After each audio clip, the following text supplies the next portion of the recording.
Greetings, everyone, and welcome to our first live discussion of the Discovering Pathways series. So today we're excited to highlight the University of Nevada, Las Vegas, and we're pleased to have with us two amazing native students who will share their experiences from UNLV. This discussion is one of the many we'll be having over the next 2 months with various students and professionals from around the country. All these discussions are brought to you by Amplifying Nevada Native Youth, or ANNY, and the Nevada Youth Community Project. We organize all these virtual discussions so Native youth are still able to get the exposure to colleges and universities, which has been tough with COVID. So my name is Avery Wyatt, and I am one of the main organizers with ANNY. I'm Washoe and Northern Paiute and grew up on the Hungry Valley Reservation in Sparks, Nevada. I'm a student at the University of Nevada, Reno. I'm about to graduate with degrees in political science and public health with a minor in addiction treatment services. I've been working with the Nevada Youth Community Project for the past couple summers now, and others and I have taken students to the Unity conferences in San Diego and Orlando, and we also took students to visit TCUs in other states. So along with ensuring success for underrepresented students, I also love activism and social justice and have a passion for ensuring environmental and racial justice for all marginalized communities. And so I'd like to pass it on to Ferdina, our next person who would like to introduce themselves. Good afternoon, good evening, everybody. Welcome to our first event with Native Pathways. And I would like to say that why these sessions are important. We have a number of students in colleges currently today in today's world. I remember when I was graduating in 1989, a long time ago, I could literally count on my hands the number of people who I knew who had attended college or either attended or graduated. Today, I can't even use any of my hands to count the numbers because there's so many. And so we're so pleased that we have our two guests today from UNLV, two students who are currently attending and who are citizens of tribes here in our state of Nevada. Through the U.S. Department of Education's Office of Indian Education's grant, the Native Youth Community Project grant project has been able to provide opportunities to students in our state to be able to attend events, colleges, universities around the country. However, due to COVID-19, these opportunities are limited, so we found a different way to do this virtually and inviting many other students to view the different campuses here in our state of Nevada, as well as some of the tribal colleges and universities that will also be highlighted through this venue. We will also be including some colleges and college fairs, and so that students can have the opportunity to engage in different types of and looking at job shadowing and internships from various professionals, people who are professionals today, or else they're still in school and receiving these internships. So we welcome you. We're excited to offer this to you. I am Ferdina Dry Romero with the Nevada Department of Education, and I am of Southern Paiute ancestry and from the Kaibai Band of Paiutes and the Moapa Band of Paiutes. Turning back to Avery. Cool, thank you, Ferdina. So now I would like to introduce our amazing guests from UNLV today, Hallie Jim and Ryan Boone. So Hallie, if you want to take it away. All right, hi everybody. My name is Hallie Jim. I am 21 years old, and I just want to make sure everybody knows my pronouns are she, her, or they, them. I don't mind either or. I recently just graduated from UNLV, so in the spring, I graduated from UNLV during the pandemic. I didn't get a graduation, but that's okay. I finished, I got my degree, and I'm currently in the process of getting to grad school. So I got my degree in public health, and I minored in American Indian and Indigenous Studies. So, I'm sorry, my laptop's supposed to die. I lost my spot. But I am a Walker River Paiute tribal member, but I am also Shoshone Paiute from my dad's side, but I'm enrolled at WRPT. Right now, I do a lot of work with youth advocacy. So that's it. Okay, Ryan, you want to take it away? Hey everyone, my name is Ryan Boone, and I'm Rock River Paiute and Duckwater Shoshone. So at UNLV, I am majoring in computational physics while minoring in American Indian and Indigenous Studies as well. At UNLV, I'm currently serving as the president of the Native American Student Association, and I'm also one of the program assistants for Native programs at the UNLV Student Diversity and Social Justice Office. So yeah. Cool. Well, awesome. I'd like to thank you both for being here today and taking the time out of your day to be with us. And so now we'll kind of sort of dive into a campus info session about UNLV. And so we actually posted the campus information session yesterday, which you can find on our Facebook page or YouTube page. And there people can get more info about the campus and the campus admissions. But as a little rundown of UNLV, and so the university was founded in 1957 and is located just east of the Strip in Las Vegas. It has a little over 30,000 students, and there are about 76 students who identify solely as American Indian, Alaska Native.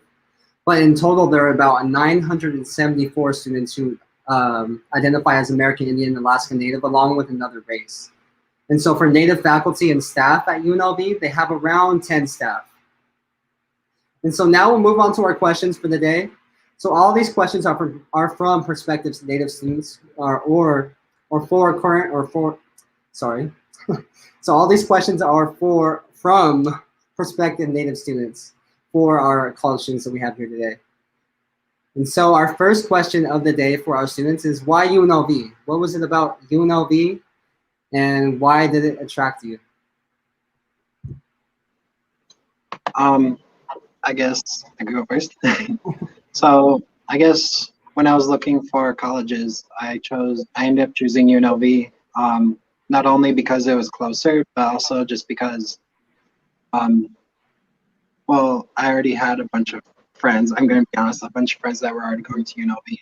And I knew in high school that I wanted to be around others that I already knew, and not have to like start over with a complete new experience. And I know that's not the same for everyone. That was just one of the things that I decided to like when I chose UNLV. Yeah. Cool, awesome. So I was one of those kids when I was in high school. I'm like, I'm going to go to the farthest away college possible because I just want to get away from my hometown, my family, and all of that. And then as senior year approached, I am really thinking about I'm going to be away from my family. I'm going to be so far away from home. So I decided on UNLV because it was far away from home, but also I was also in the same state. So it made me feel closer to my family, closer to my community, just because I was still in Nevada, but I was also 7 hours away from home. So I think I got the best of both worlds with that. Also, the in-state tuition and all of my scholarships, like the Millennium, I had to keep them because college is expensive. So that's why I chose UNLV. Mm-hmm. Yeah, awesome. Yeah, we all know about in-state tuition.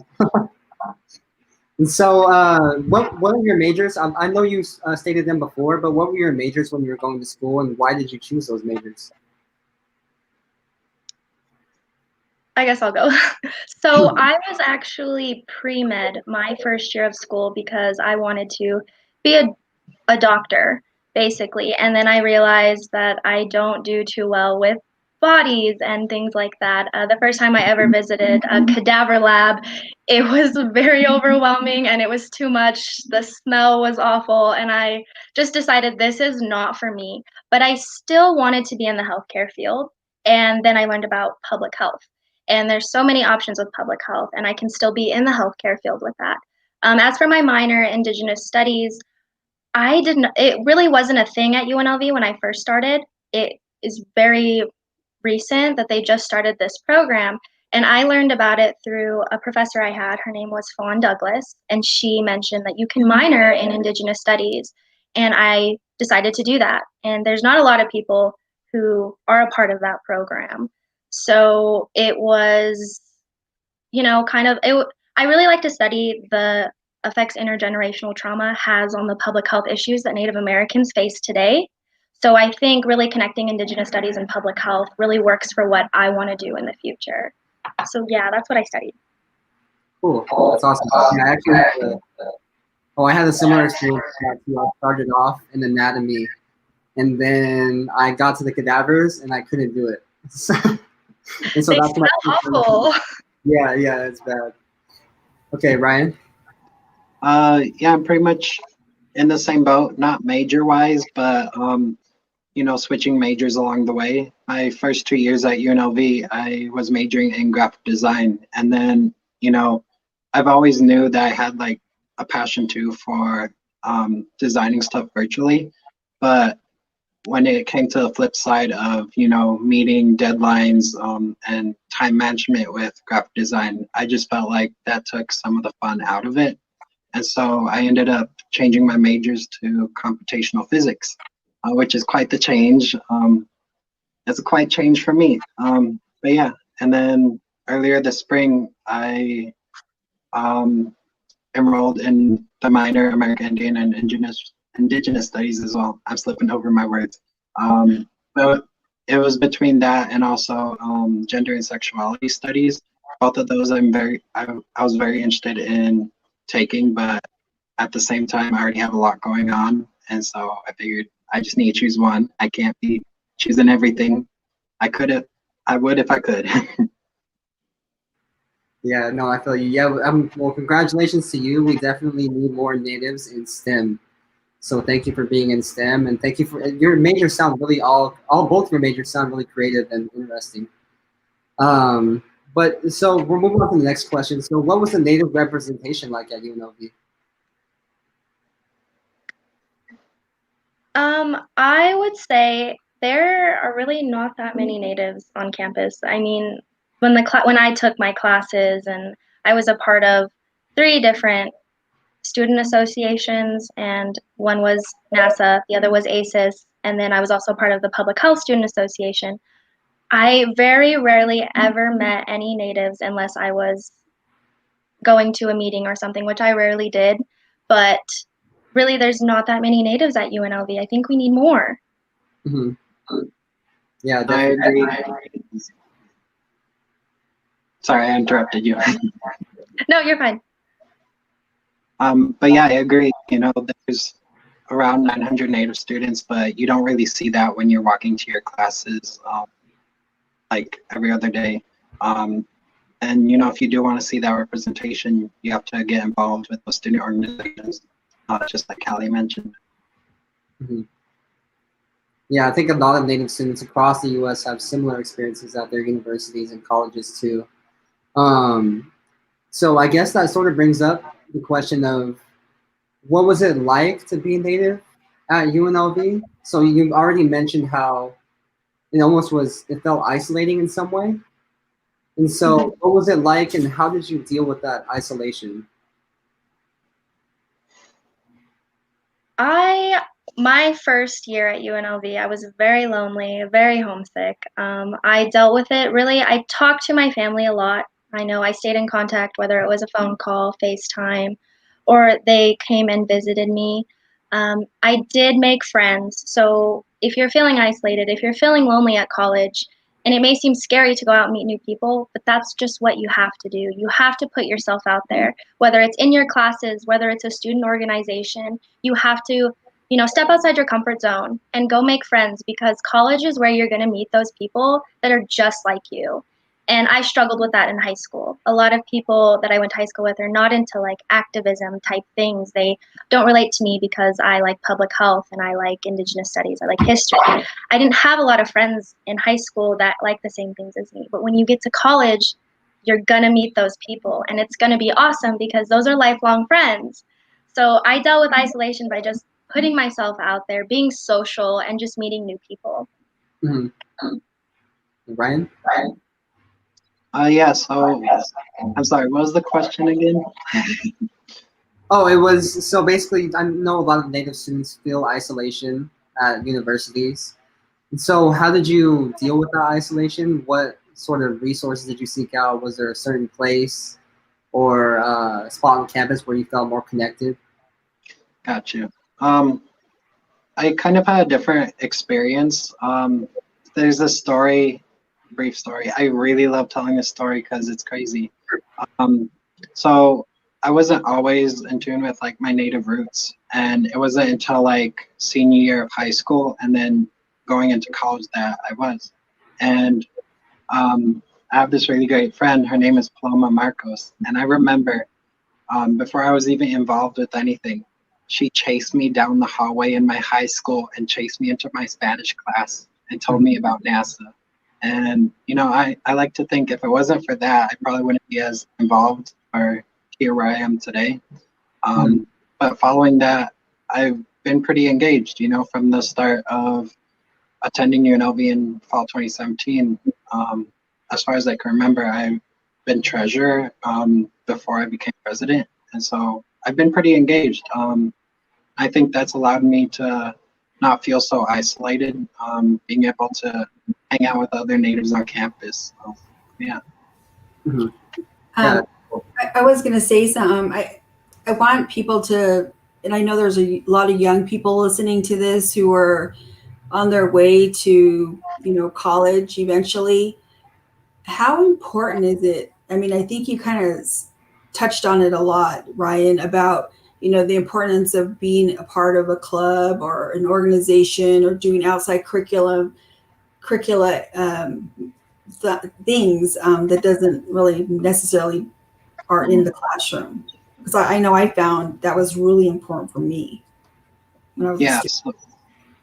So I know it's kind of on the back burner right now, but one of the initiatives that NASA is trying to work on campus is have a similar so at the moment there's a dedicated floor, a housing floor on campus for LGBTQ plus students.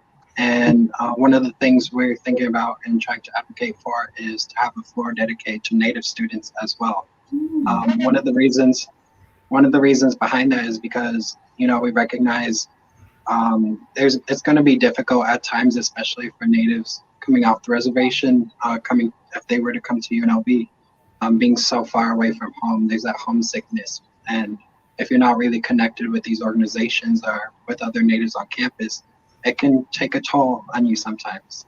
So, you know, definitely getting involved in finding those outlets, and that's what we're trying to create on campus. Thank you.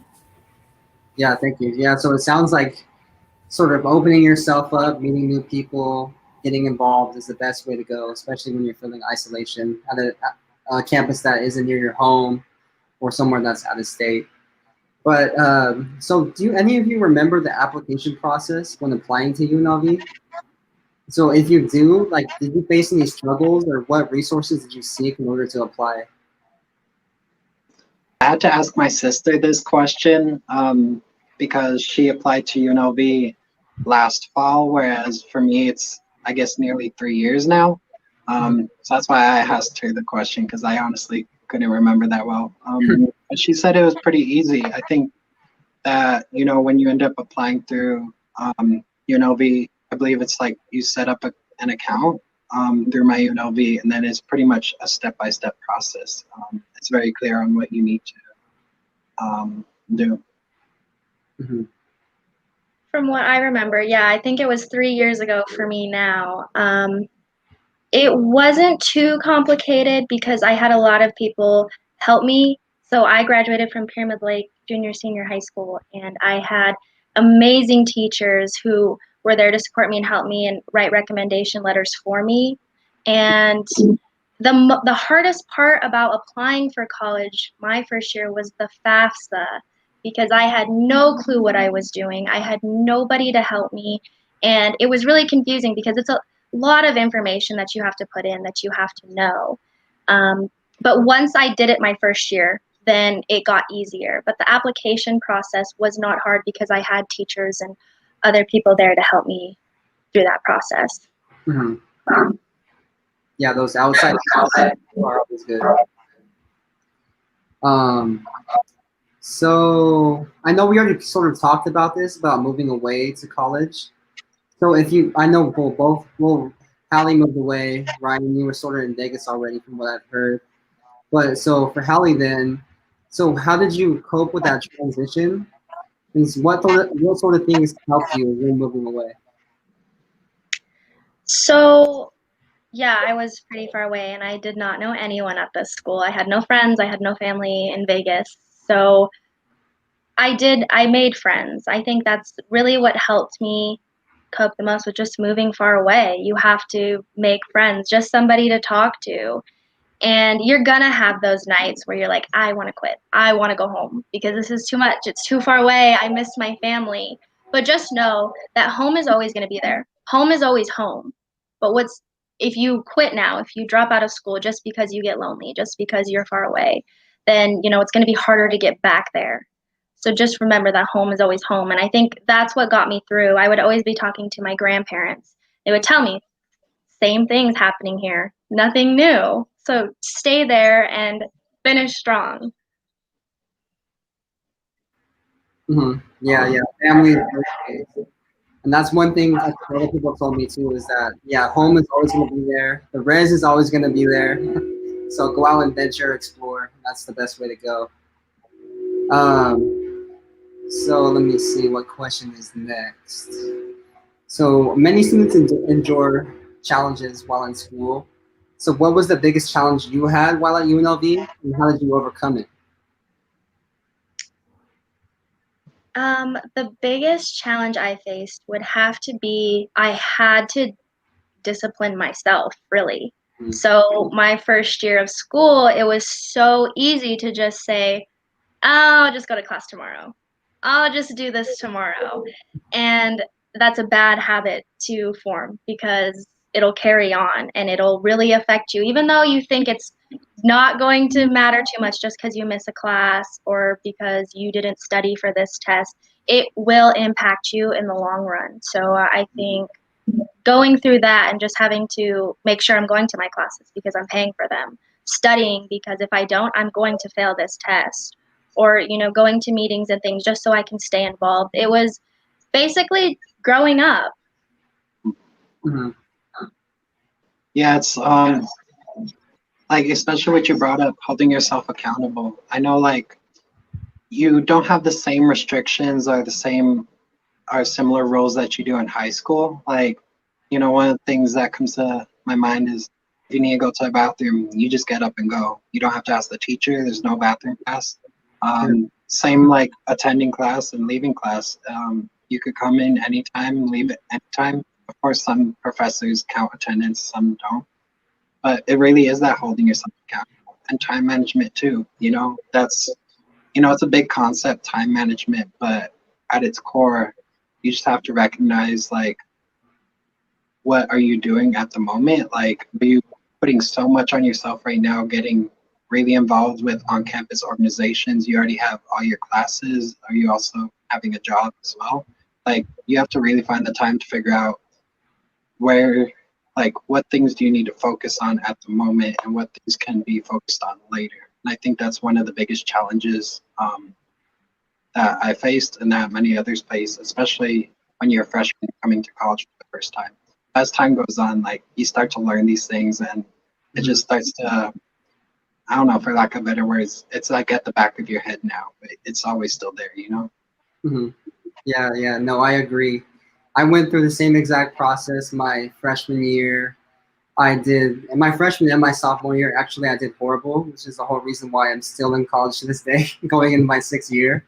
So, but yeah, I think honestly, that was a learning experience for me. I always look back at that time when I was I had really no discipline for myself. I was just kind of going as I went, not really doing assignments, stuff like that. But I think one thing that really disciplined me was finding other natives on campus and then finding someone just to talk to and someone just to vent to on campus. So I think I was going through a lot at the time. I was just building it up and it was affecting my schoolwork. So I think that's a really good idea from everyone who just spoke, to basically like open yourself up and explore, but also discipline yourself. You can have fun, But yeah, just be sure to do your homework, go to bed at a certain time, stuff like that. But was there anything or strategies that you all used in order to sort of discipline yourself, if that's the right word, like maybe a planner or calendar, anything like that? I know when I first started out, you know, it's crazy for me. There's this app called My Homework Planner. I believe that's what it's called. And I tell you, I practically download that app every semester, but then delete it like a couple weeks after. I don't know why I keep downloading it. But it's still a really great app. You could put in your class schedules, you list all your homework, it can list it by priority. That was a tool that when I did use, I would use that often just to like show me what am I completing right now, what do I need to focus on if I have like an essay or something the next week. Mm-hmm. One thing I did actually use a planner, but it was a physical planner. Once I got all of my syllabus from all the teachers, I would take my planner and I would write out everything that I had due and everything that I had to go to class for. So discussions or papers that were due, assignments or anything like that, I would just write it all in my planner right at the beginning. So then as time goes on, I can just look, what's due today? What's due tomorrow? What do I have to do next week? And that's really how I stayed on track. My first semester, actually, I didn't really use a planner. And I think that's probably why I struggled, because I'm flipping through all these syllabi, trying to figure out what's due, what is the day, I don't know. So getting a planner and actually writing things down really helps. And I still do that today, and I'm graduated, so. Yeah, no, I actually have a planner too. And it's so funny because like seeing myself using a planner, like before I really got on track on all my things, I was like, nah, there's no way I'm not gonna use a planner. That's like, it's not me. Then next thing you know, 2 weeks later, I have like 4 different highlighters highlighting all my stuff. Yeah, so planners really help. I know, like, it's a good throughout practice. your college career. Oh, sorry. No, you're good. You're good. I was gonna say throughout your college career, kind of like similar to what Hallie mentioned, the syllabus is gonna be your friend, because like in high school, it's pretty much just I can't remember like K through 12 that well, but I know like in that time, it was pretty much go with the flow. Your teachers would just, if they have a new assignment the next week or whatever. In college, it's different, for the most part, your professors list out every single thing that you'll be doing for the entire semester, like what what you're gonna be discussing on that day, and then the assignments that go along with it. So that really helps to prepare you. Like you have an understanding of what you need to focus on in respect to your other classes as well. Mm-hmm. I definitely had professors who were like, I'd ask them a question, or maybe somebody would ask them, when is this due or something, and they wouldn't even answer. They'd say, check the syllabus. So yeah, the syllabus is your best friend. So what would have like prepared you in high school to be a little bit more organized? Or would there be a suggestion to educators who are in, the high schools that you came from? One thing I would say is in high school, I did not really learn my own studying style. And that is something that I always tell kids who are about to go to college. Figure out how to study and how you learn best, whether it's flashcards or maybe it's just by notes, maybe it's reading. You have to study in college. You cannot get by without studying. I think people, they get that confused. They blow through high school and they get to college and they never really learned how to study, and they never learned how they learn. And they get to college and they flunk out because they just don't know how to do it. So if I could go back, I would really try to learn my studying style before I even got to college to do that. So that's a good idea. Yeah, same. At the top of my head, I honestly can't think of anything at the moment. It's okay, Ryan. Yeah, it's all good. And I can tell for everyone watching out there, for young students watching, the worst feeling in college is when you don't pay attention to the syllabi that much, and you show up to class, and they're like, "Oh, how was the reading last night?" And you're like, "Okay, what reading?" That's the worst feeling ever. So yeah, stay on top of your syllabi. Ask your teacher questions. Hopefully they'll give you an answer back, but you can't depend on that. And so really pay attention to that syllabi. And if that syllabus says something that they're saying different, tell them. I mean, it really helps. Yeah, don't be scared to question your professors because they're human and they're wrong too sometimes. Yeah. I can attest to that. Avery is our student at UNR, and sometimes he's texting me, Dina, I need this. So it's really important to keep a calendar. Electronic calendar is super helpful, even starting now as a high school student, so that you can get in the routine of, what's due, what's, I commend all three of you for, being so young and knowledgeable about like how to be responsible for, what's due and what needs to be happening in your classrooms or even thereafter now, because you're going into your professions. Yeah. And so I see some questions in the comments too. So for anybody asking questions, we're going to be having a question section at the end. And so we will answer your questions. And so if you have some questions on your mind, brainstorm them, write them down, get them ready, because we are going to answer them at the end. And so on to our next question though. So what fun things are there to do in Las Vegas? And I know I've had very fun Vegas experiences, but what other fun things are there to do in Vegas? I think, oh, sorry, Ryan, you can go. I was just gonna, I'm gonna try to keep it as PG as possible. I think a couple of the great things that you could do here is checking out the Fremont Experience, little light show like that they have overhead, and then also hiking over at Red Rock. And then as a little joke, something that I brought up in one of my last meetings, I can't remember when. There's this company where they have this, I believe it's a hot sauce bottle, like this huge hot sauce bottle, and they just park that. They just park it randomly around Vegas, and so random thing. If you ever are looking for it, try to find it. Who knows where it is? Yeah, that's cool.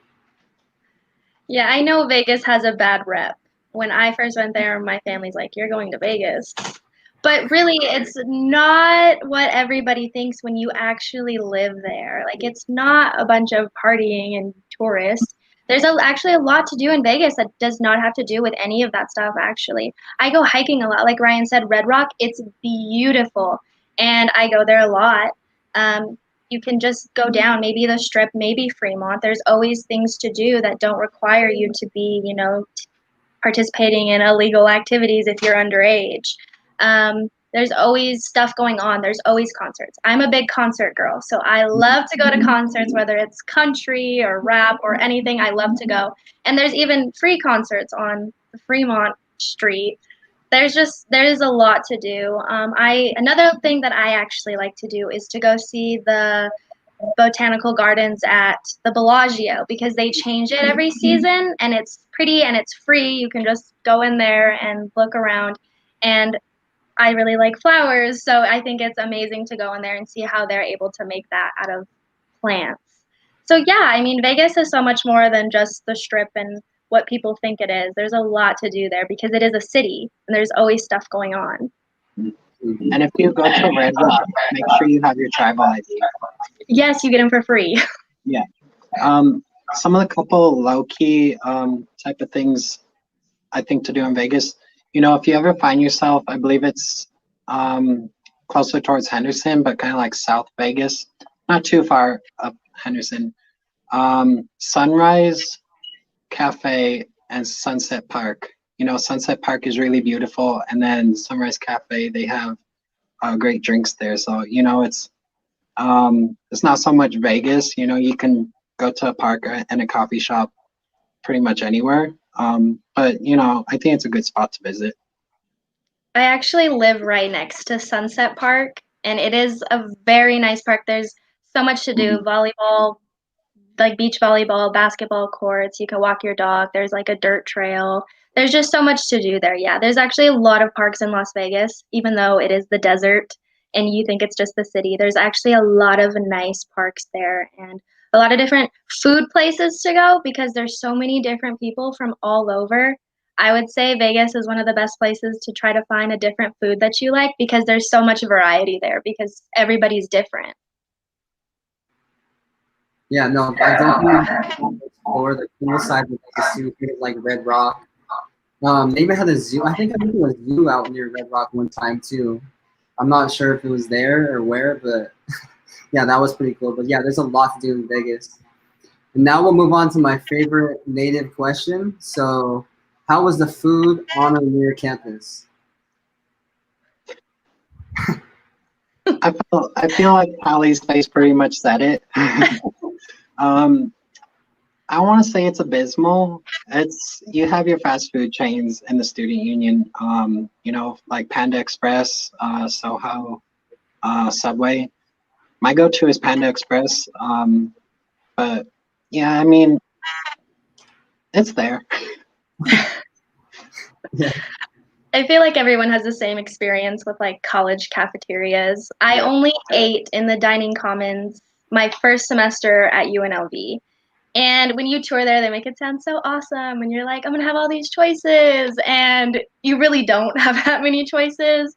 But, it wasn't bad. Like, I still ate it and I still lived. So there was a station in the Commons. I think it's the Grill. I don't remember. This was like 3 years ago. But that's where I would go. And I would eat a chicken sandwich and French fries almost like every day. I don't know how I survived off of that. But it's not awful.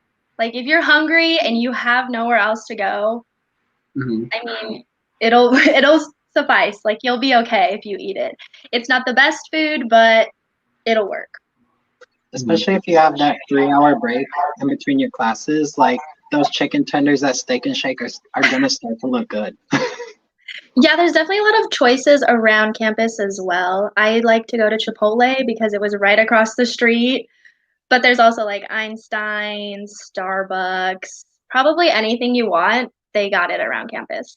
How about Vegas in general? I know I love Vegas because they have way better Mexican food than Reno. So what about Vegas? Like, what was your favorite restaurant in Vegas? My favorite, I don't know. You like Mexican food? There's a really good Mexican restaurant in Art Town called Don Juan's. I don't know if you've ever been there, but it's pretty authentic. I really like it. I always take my family there when they come because they like Mexican food, and I'm like, no, I'm going to show you where the good stuff is. But I do like seafood. I did like to go to Bubba Gump's on the Strip just because I get a view and I get to eat seafood at the same time, and I think it's a win-win. But overall, I think, yeah, those probably are my two favorite places. Mm-hmm.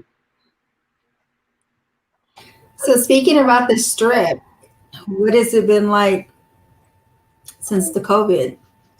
So quiet. Well, when everything closed down, first of all, it was just so quiet. I remember driving down there when everything first closed. And it was so sad. I'm like, there's nobody here. I've never seen the Strip like this. I don't even want to be down here because it's scary. But I think now there's a lot of people out. It's almost like it didn't close. People just have masks on now. Mm-hmm. Cool. And so maybe, I guess, another funny question at least, is what was your funniest memory in college that you had? Because I know that's one thing that we always bring back with us when we leave college is always that one funny memory or that one just good memory that you have from college. And what was that for you? A funny memory. I was thinking about this. I'm like, what am I going to talk about with this question?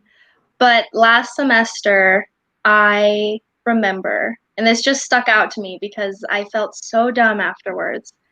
It was the start of the semester, and I had this class at 2:00. So I left my apartment at like 1:30. Traffic was bad. Couldn't find a parking spot. I was already late.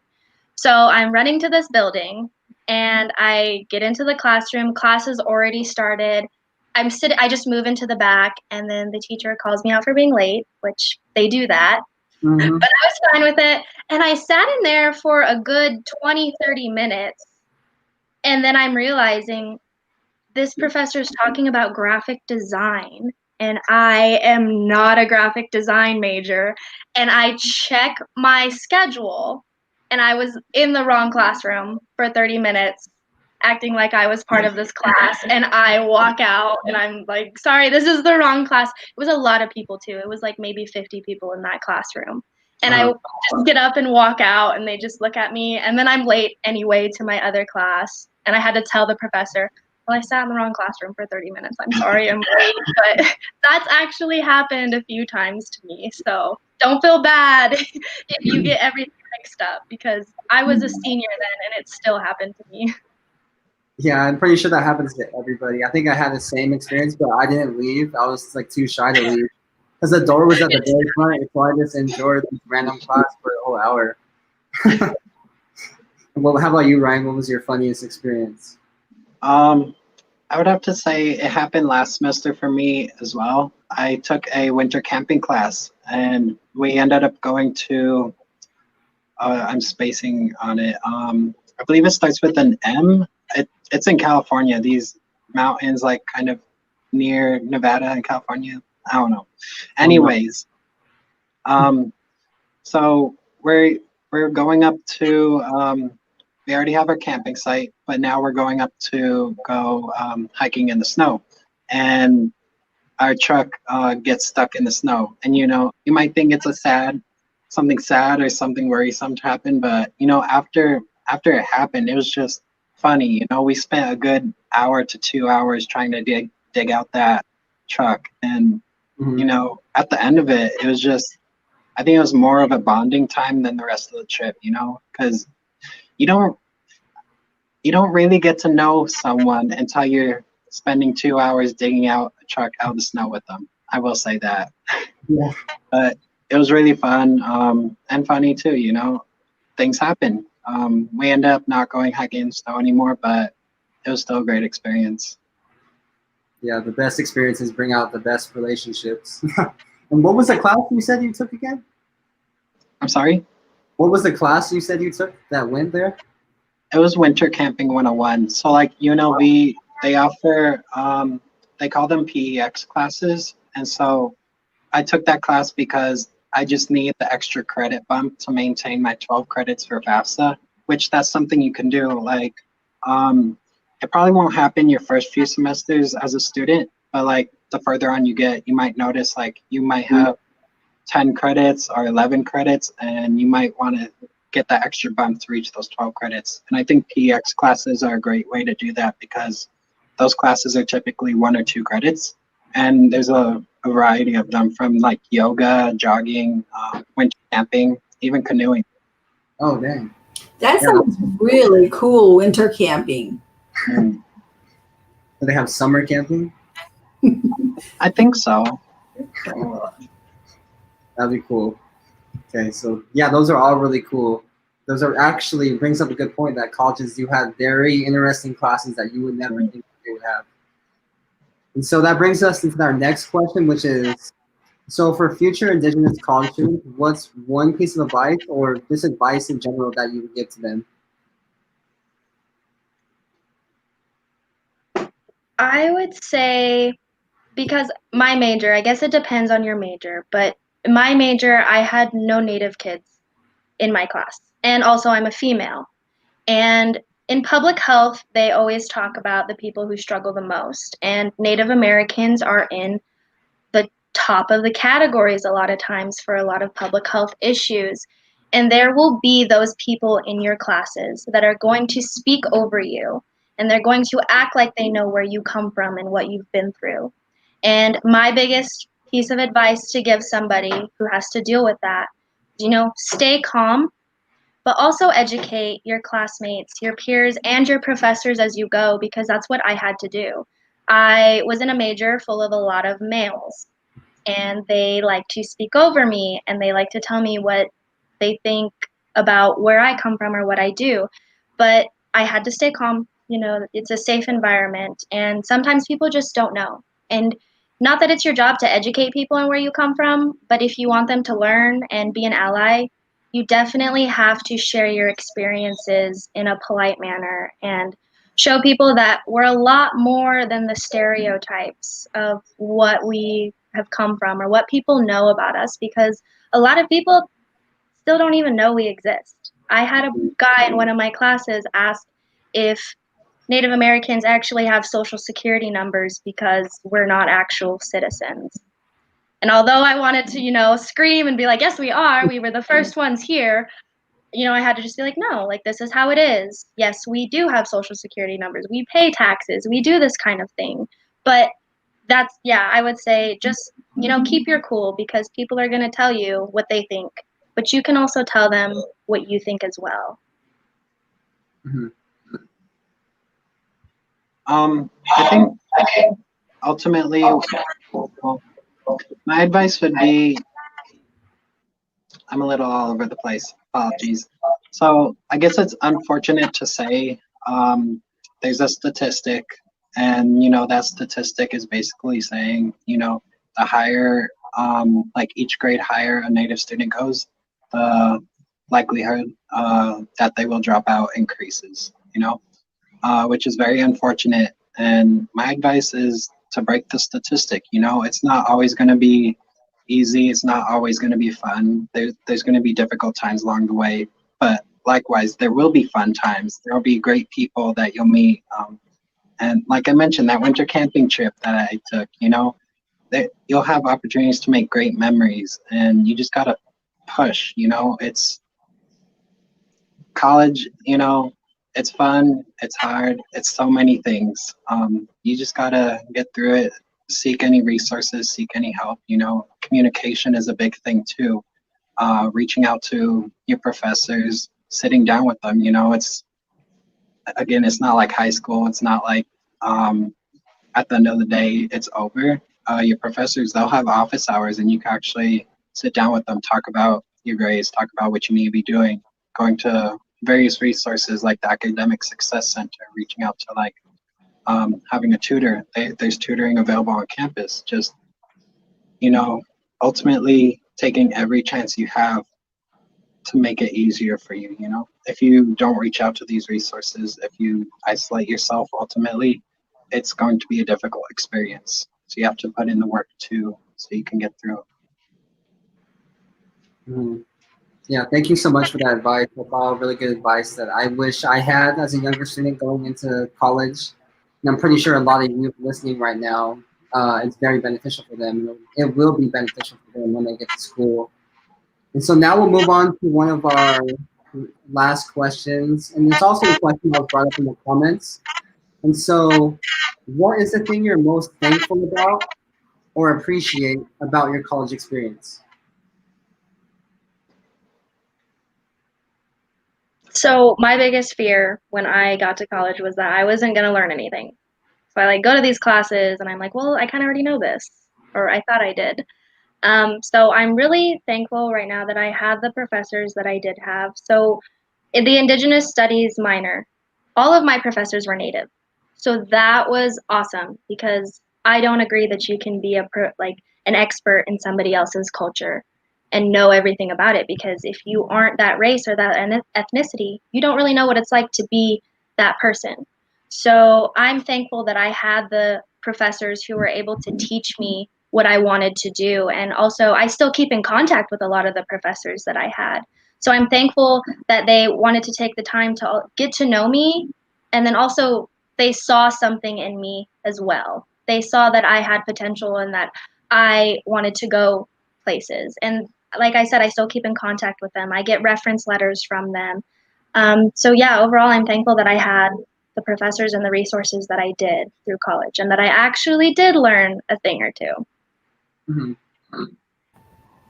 I think it's so important to make sure that you ask those questions, like Ryan said, you have to be able to go to your professors and not be scared to ask the questions, because if you don't, you're just going to sit there and not know what to do. And that's a kind of like a life lesson. I mean, for me in my profession now, is continuously asking questions and trying to understand what you might not know. And we don't, not everybody will know how to be a college student once they get there. So these are some really good tips. Thank you guys so much.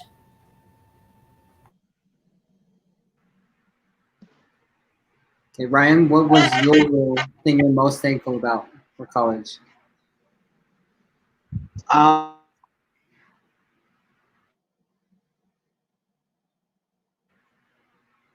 He's thinking. I'll let you think, Ryan. Hold on, we'll see if we get him back real quick.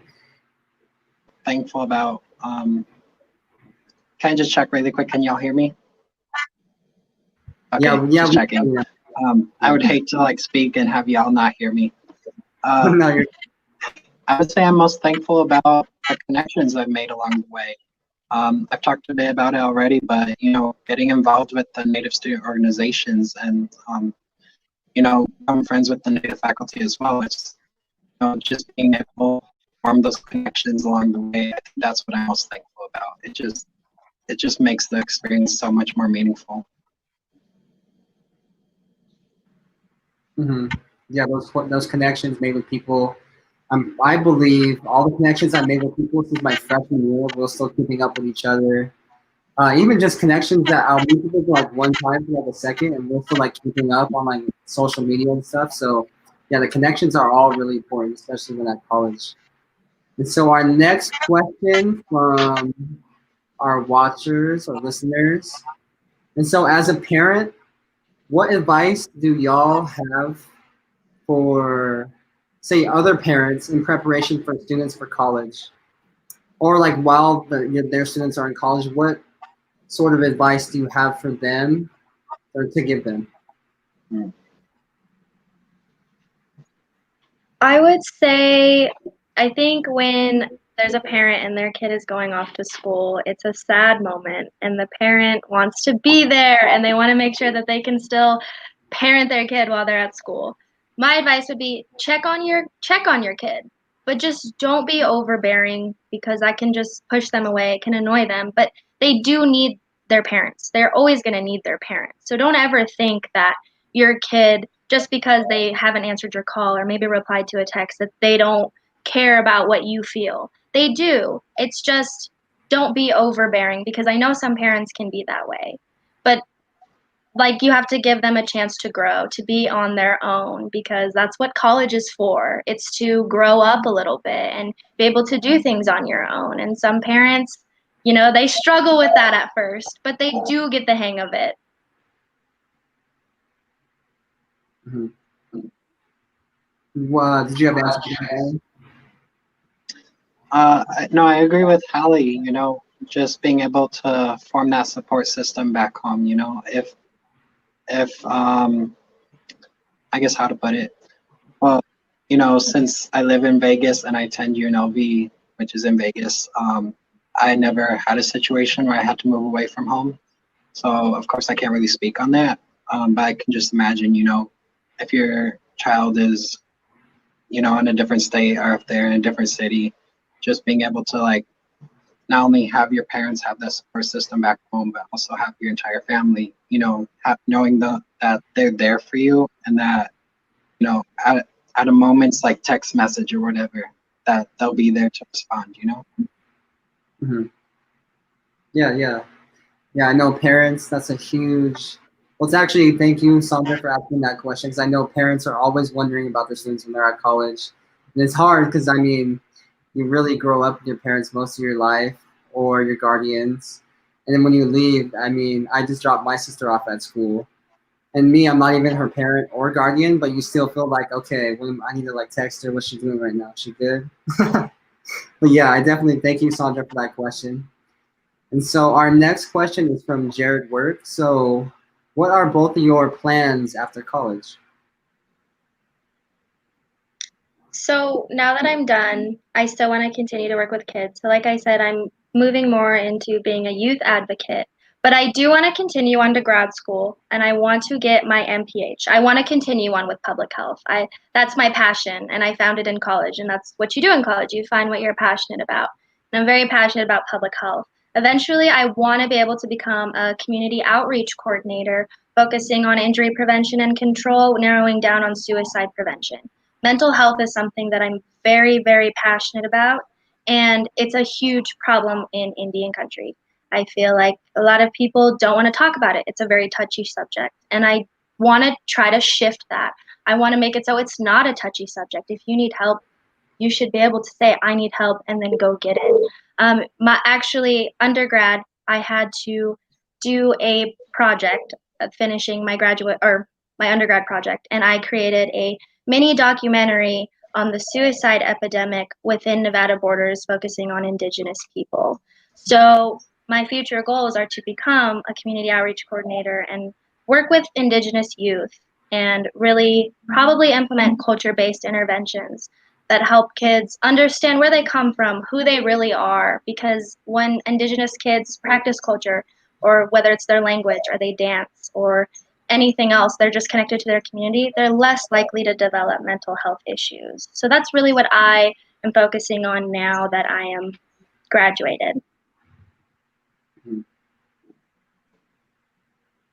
Out of say, I'm 2 years away from graduation, so I still haven't figured out too much for my future. I do know, however, you know, I think every month passes by, I can figure out a little more about what I want to do. Although like I'm majoring in computational physics, I've always had that inkling in my mind that I wanted to go into quantum physics, and work with that, get hands-on experience creating quantum computers. That's something that has always been the back burner that I've been passionate about. More recently, I think in my current roles, I've figured out I also want to work within education, specifically Native education, which, it's contrasting. I don't know exactly how that will work. How do I be a quantum mechanic or a physicist while also working with Native education? Who knows? Maybe I'll create something new. Yeah. But I do know, like, in my past experience with K through 12, I definitely see much room for improvement, especially as it relates to, educational like curriculum for Native students, and then also the experience as well. Because, a Native student going through K through 12 in Vegas, you may have, if you're lucky, one other Native student attending that same school that you're going to, which, I wouldn't say it puts a damper on things. I definitely think it can be reworked so that, Native students have like more representation on campus. I don't know exactly what that can look like in the future. I do know like that's something I'm more passionate about recently. I'm also working collectively with Native student leaders around each college in Nevada. We created the Nevada Native Higher Education Council earlier this year, so something similar to that is creating policies and guidelines for the Nevada system of higher education to follow as it relates to like Native students. How does that look like with recruiting towards reservations? For example, UNLV, they put a lot of effort into recruiting out of state, but I know from the past when we visited the Moapa powwow, they told us that was the first time they ever saw UNLV come to their reservation. So it's things like that. I want to get involved in creating these like things for K through 12 education as well as universities to follow, so that it can ultimately support Native youth in their journey. Mm-hmm. Yeah, thank you both. I know everyone here will do amazing in their future careers. So our next question is, I'm not sure if you all know this, but how much is the living expenses out in Vegas? And did you live on or off campus? Which one is better? I currently live off campus with my family. And our house is paid off, so it's just pretty much, electricity bills and cable bills. So I can't really answer that question too much. I know it definitely differs for students who live on campus. I imagine, to the best of my knowledge, for an out-of-state student coming to UNLV, I believe the process is for them to live on campus, and then the university has them be enrolled, like with, as Hallie mentioned, like the dining commons, and like, again, I don't know too much about that. Hopefully, like Hallie can elaborate on dining commons and like what that looks like, that process. Yeah, sorry, I can't fully answer your question. No, you're good.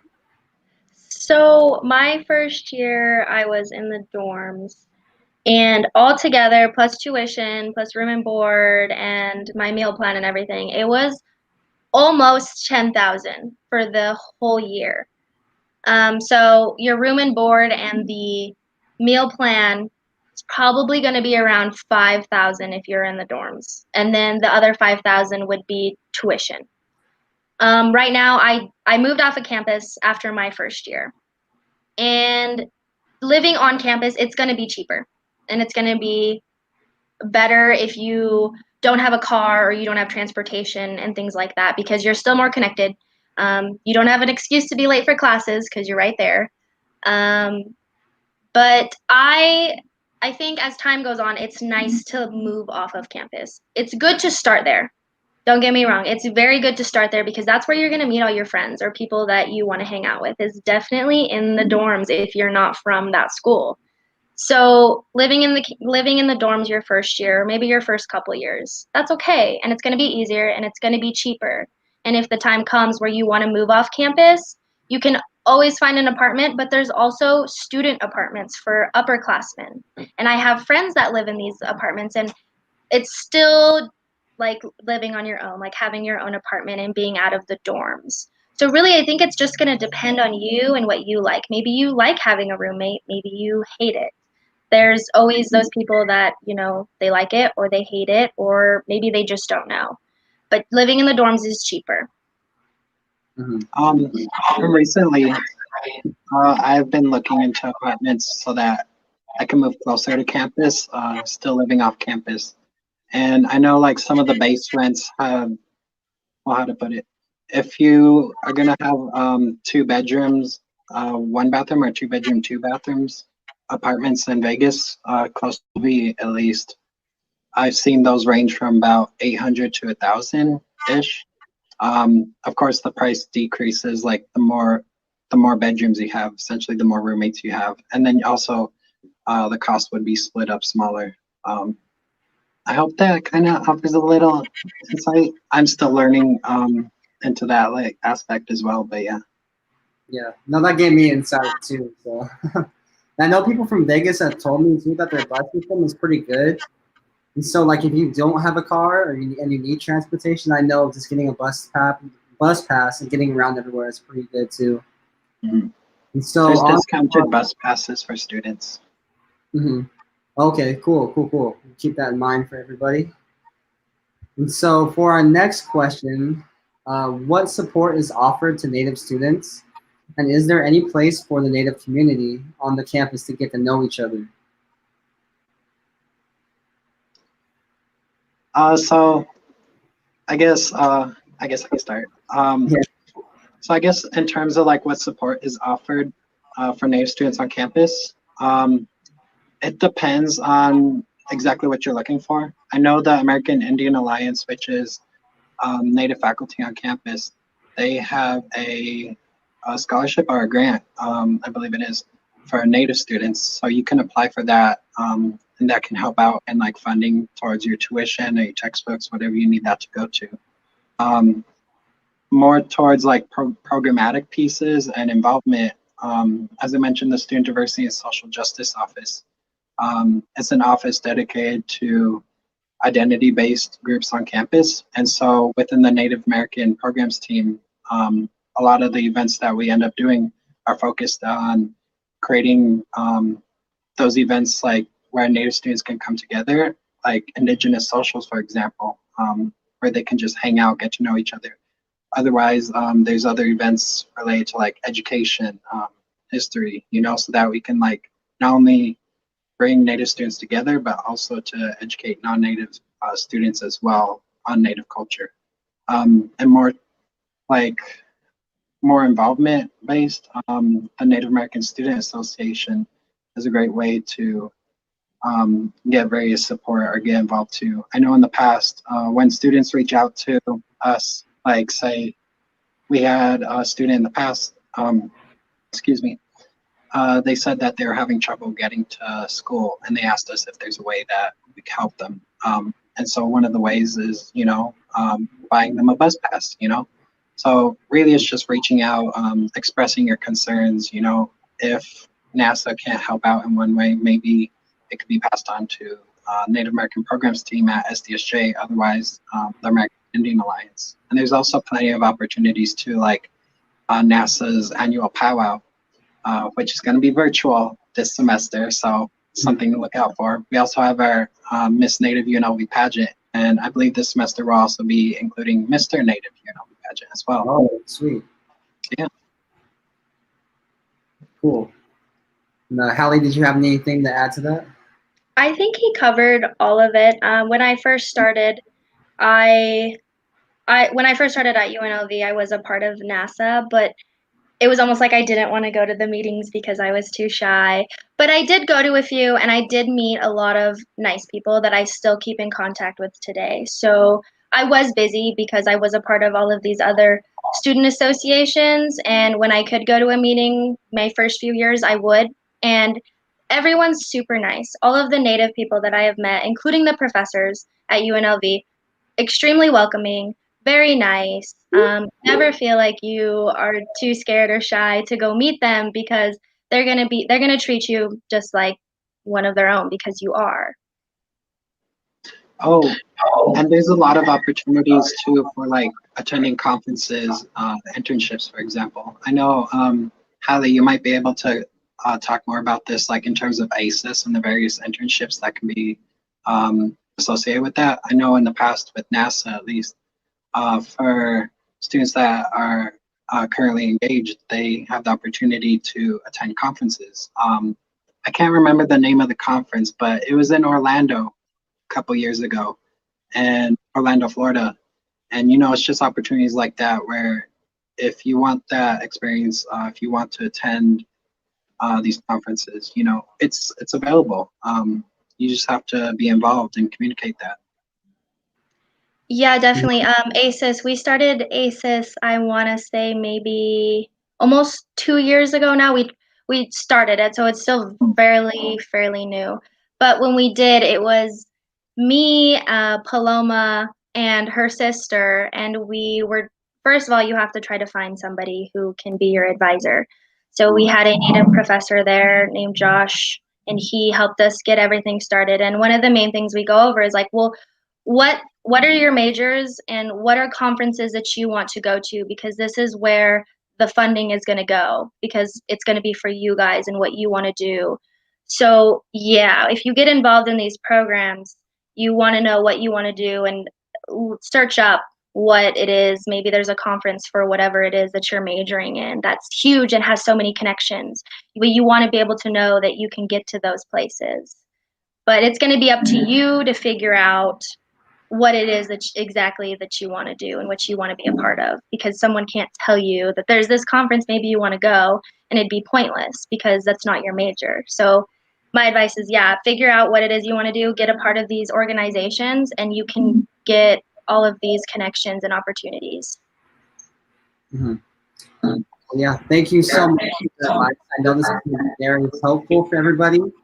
But sadly, we have to wrap up this amazing discussion we've had today. It's been really good. And again, thank you so much for sharing your experiences with us and joining with us today. It's so crucial for our youth to hear these stories like yours before they venture on to any new chapter of their life. So thank you once again for being here today and sharing. And thank you everybody for leading this conversation, and to both of our future leaders. I feel rest assured that we're in good hands. And I'm thankful for Ryan for really contributing to, Indian education throughout the entire state. This is a privilege to meet you both. I can't even express words for it, because I'm just really excited and happy for your futures, and to know that you're influencing young minds to be able to, take that step out of the small community and into a large institution such as UNLV, or Ryan going where he feels the most comfortable. It's amazing stories for both of you, and anything we can do for you, please let us know. Thank you so much, and thank you for leading this. Thank you. It was a Yeah, great thank you for opportunity. having me.